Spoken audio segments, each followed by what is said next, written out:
Hi, I want to talk to you today about truth, and specifically a traditional approach to truth called the correspondence theory of truth. Philosophical theories of truth take a number of different forms. Some of them are minimalist theories that try to say, in a sense, there's no substantive theory to be had about the nature of truth. All we can do is describe the logic of our talk of truth, and that attempt really tries to say there is no bigger issue here. But the correspondence theory disagrees. So let's start with the common ground of an understanding of the concept of truth. Even that turns out to be complicated. I'll talk about that complication separately. But the general idea is simple enough. You could say snow is white is true if and only if snow is white. And you might think that's all there is to say about truth. Maybe we can have a slightly more complicated theory that says, well, I can say, hey, that's true, rather than repeating that. So if somebody says, snow is white, and I say, that's true, that's simply a way of saying what you said. That's true, and it's a convenient way of repeating, basically, snow is white. And so there are a variety of ways of thinking about this. Maybe it enables us to say more complicated things like, whatever that person says is true. The concept of truth is one that you might say we could use independently of any philosophical theory of truth. However, it seems to make sense to say a little bit more about the concept of truth. After all, what makes it true that snow is white? We can say snow is white. The sentence is true if and only if snow is white. But then we can say, well, what makes it true that snow is white? You can say, well, the fact that snow is white. That seems like a natural, plausible, and true response. But notice what we're saying there. We're saying that there is something like a fact in the world, a fact that snow is white. Correspondingly, you might say, the sentence snow is white is true because there is such a fact. That is one way of thinking about the correspondence theory. So we might think of a sentence like snow is white and say that's true if and only if snow is white. And we could think, okay, here is a sentence. So this is a bit of language. If we imagine someone speaking, we can think, aha, this is what they're saying, right? Here is the sentence, snow is white, and then that's true if and only if snow is white, if there is a fact. So here is, let's say, oh my, and now I can't really draw a snowflake, and I can't really indicate that it's white with this black marker. But here we've got something about the world, and I'll just say, here are the snowflakes falling, and they're white. So here we might say we have a fact. Here is some kind of sentence or statement, and then we might think of truth as something like a relationship between a sentence and the world when there is such a fact. So we could say snow is white is true if and only if there is a fact that snow is white. And in general we could say this sentence is true if and only if it corresponds to some fact. Maybe the earliest expression of something like this is in Aristotle, who says to say of what is that it is, or to say of what is not that it is not, is true. To say of what is that it is not, or of what is not that it is false. And that would be a way of saying things are true when they correspond to the way things are. If you say that something is, and it is, that's true.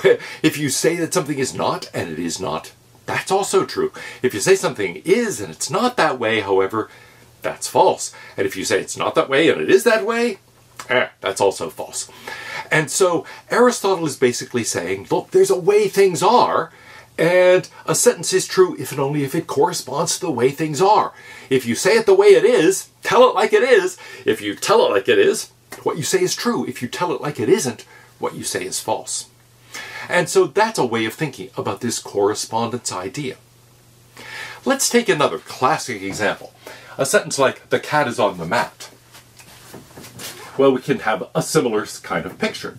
Here we have a person, and they're saying, in this case, I'll draw it slightly larger here, they're uttering the sentence, the cat is on the mat. And now, you get to see some of my great artwork. Here we have the world, and here we have a cat on a mat. So here is our cat, here is our mat. And now we could say something a little bit more specific. We can say Notice the world here is understood as containing certain things, like the cat and the mat, certain relations between the things, like the cat being on the mat. So, as Aristotle would have thought, the world consists of objects, substances. They have properties, they stand in certain relations to one another, they occupy certain positions at certain times, and so forth.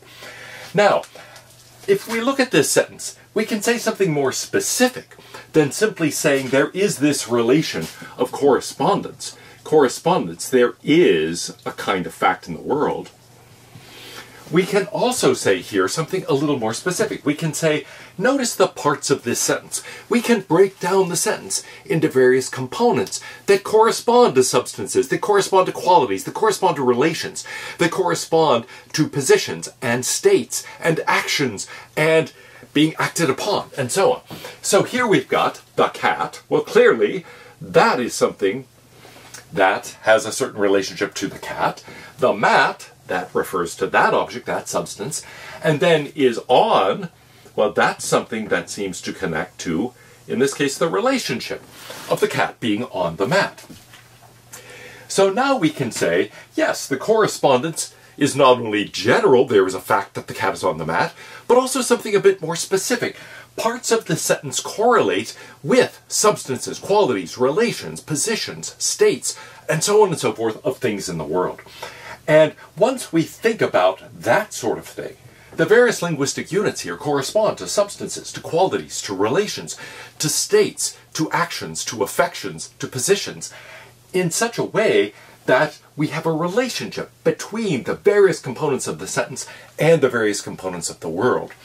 One way of thinking about this is what Wittgenstein, following some earlier philosophers, calls the picture theory. The sentence gives us something like a picture of the world.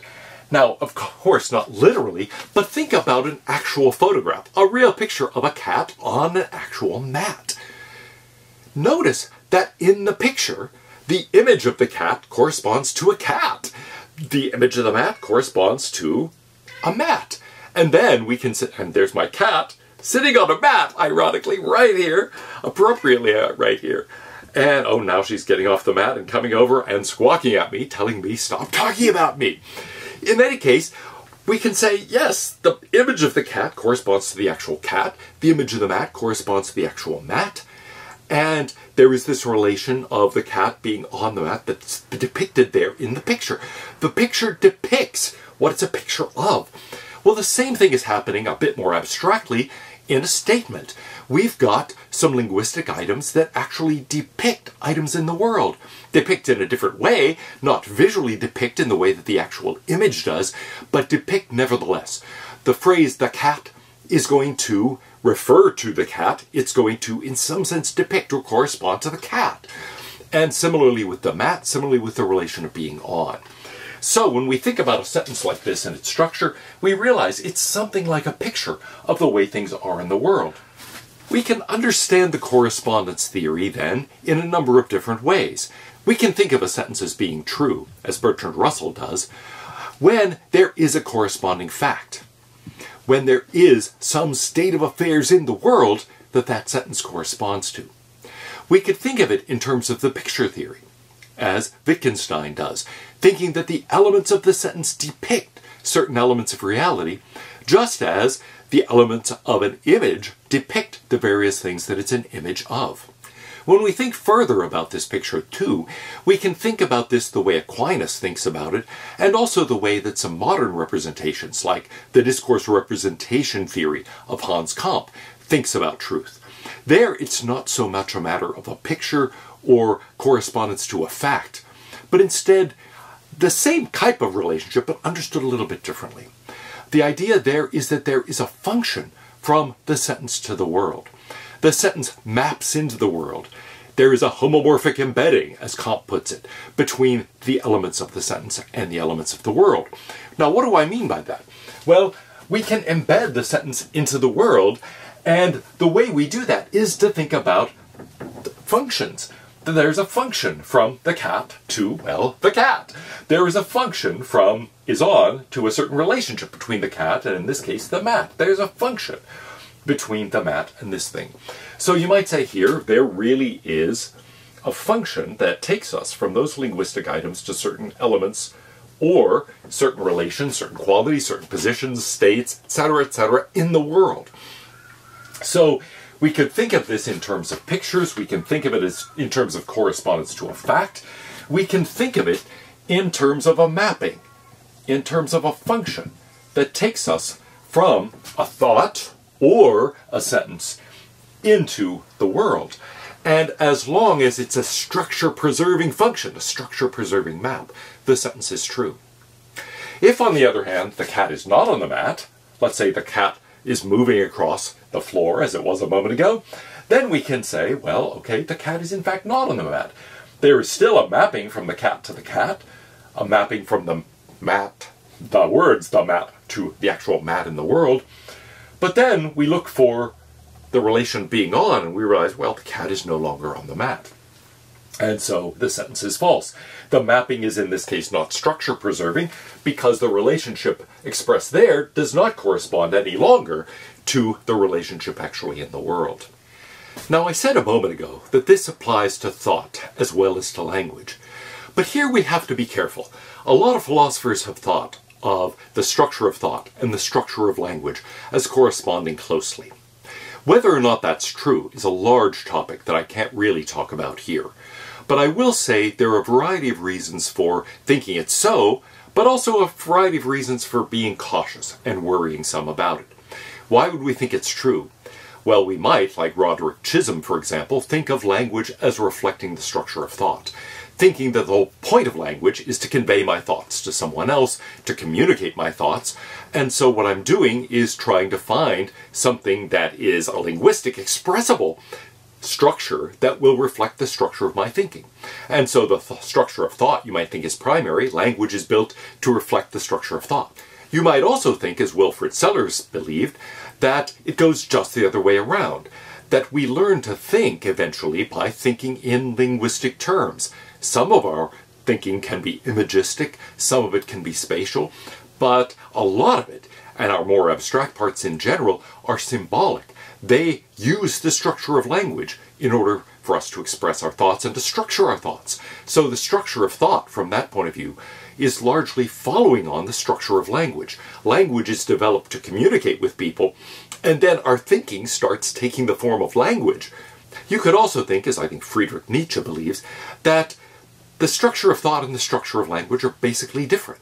They have different purposes. They're designed for different things. And there are aspects of our thought that are never quite expressible in language. So from that point of view, you could say, yeah, there is this structure of thought, there's this structure of language, maybe there's some overlap, but maybe even there, the overlap is not very precise, and there are aspects of the thoughts that are just not expressible. There might be other aspects of thinking that are just completely ineffable, don't overlap language at all. And so from that point of view, you could say, we've got to be careful. What might be true of language may or may not be true of thought. In fact, you might think sweepingly, as I think Nietzsche sometimes thinks, it's not true at all of thought. Even Wittgenstein, the champion of linguistic philosophy, it's often thought, seems to say, look, be very, very careful. Language often disguises thought. Language is designed for other purposes. It's designed to, well, indicate things in the world, to communicate with other people. Thinking is an internal process. It happens largely in ways we can't describe. Do not think that the tool we use for actually doing things in the world corresponds in any way to the structure of what's happening inside the head.